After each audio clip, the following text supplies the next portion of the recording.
Umaga sa inyong lahat. Tayo ngayon ay nasa NU Nazareth School Campus at maglilibot tayo at magtatanong ng iba't ibang katanungan patungkol sa Sustainable Development Goal number 14 sa ating mga estudyante na nakahanap. Tara na! Ang kasama ko ngayon ay Lance. Max. Hasley. Saang bangkat ka nabibilang? Sa grade 10. 10 po. Grade 10. Alam mo ba kung ano ang SDG number 14? Ito ba ay life below water? Life on land. Ito ba ay climate action? May kaalaman ka ba patungkol sa SDG number 14? Ang SDG number 14 ay may kinalaman sa ating dagat.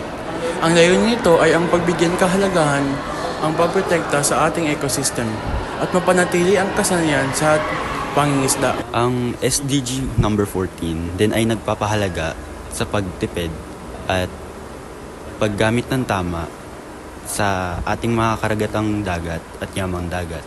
Ang SDG 14 ay naglalayong harapin ang mga issue patungkol sa dagat, labis na pangingisda at pagkaubos ng marine biodiversity. Ayon sa United Nations Development Programme or UNDP, mahigit 3 bilyong tao ang nakadepende sa marine at coastal biodiversity. Ngunit 30% ng stock ng isda sa mundo ay labis na pinagsasamantalahan dahilan ng pagbaksak nito. SDG number 14 or Life Below Water ay nagbibigay diin sa alaga at paggamit ng tama ng ating karagatan dagat. 70% ang binubuo nito sa ating mundo at dito tayo kumukuha ng ating pagkain. Sa labis na pangingisda, sinasabing ito ay kadalasang iligal. Hindi may hulat at walang kontrol na pangingisda. Pwede ito magdulot ng pagkalipol sa ating karagatang yaman. Maraming problema ang ating nasaksiyan at nakita sa ating planeta. Ang SDG number 14 ay kailangan makaptan sa taong 2030 para magkaroon ng payapa at konsertibo na katubigan.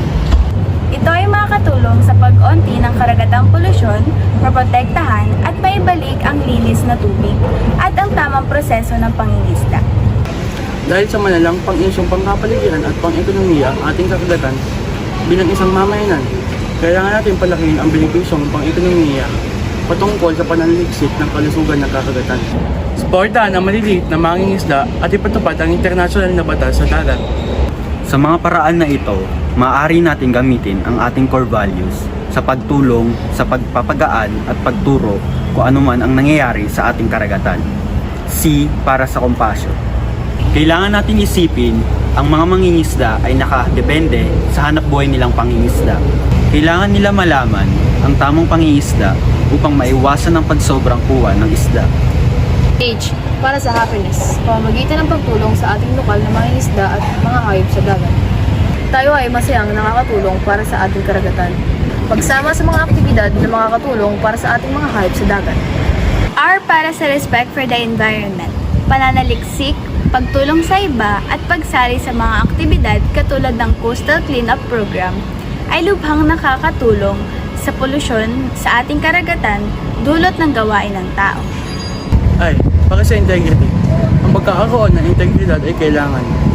Ang pakikipag-ugnayan sa ibang tao ay ang pagdaragdag ng pagkakaisa sa ating mundo. S para sa self-discipline. Pagkaroon ng basic human decency at alam ang tama at mali, may ugnay natin ito sa principle of utilitarianism. Panghuli ay T para sa trailblazer, makalikha at makapag-isip ng iba't ibang ideya para sa ating kapaligiran. Pero paano nga ba tayo makakatulong sa ating marine biodiversity bilang isang estudyante ng MUNS?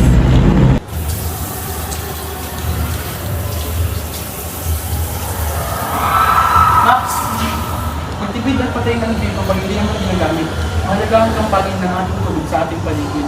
Sa pag-abuso sa pangingisda, ma-apply natin ang Sacrades of 3 Seals. Tandaan mo ang 3 tanong na ito.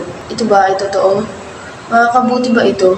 At kinakailangan ba ito? Maaari rin natin itong bawasan sa pamamagitan ng pagsunod sa ating alintuntunin at pagturo sa ating sarili. Makakagawa tayo gamit ang mga recycled materials sa panglihis ng dumi at basura sa tubig. Naway ang aming video patungkol sa Sustainable Development Goal number 14 at kung paano tayo makakatulong sa pagbawas nito. Dahil sa huli, kinakailangan din natin gamitin ang ating boses dahil hindi lang naman natin ito kinabukasan, ngunit kinabukasan ng susunod na henerasyon.